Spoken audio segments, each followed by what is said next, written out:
This is Alan Farley from FX Empire.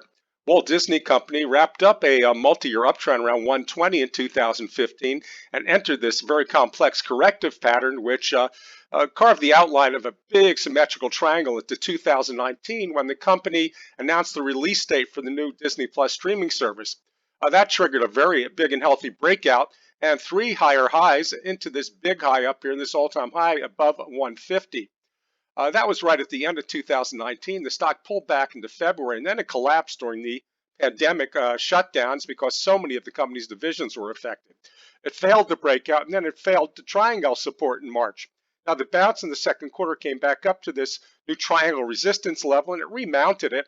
And then it looked like it perhaps was going to break back out, but it just came back up to this double top breakdown and reversed, reinforcing this resistance line right about 120, which is a very key level.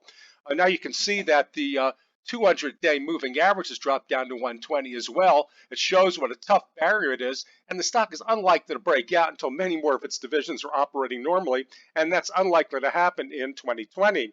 You can see this take place down here in OBV, which is the accumulation indicator. As you notice, OBV failed to break out as well, came back down to the 2018 low and bounced, and it sort of stuck somewhere in the lower half of this big range. Well, this is a holding pattern right here, and if selling pressure picks up and this starts to roll over, the stock at very least could come back down into the double digits and trade at the March low.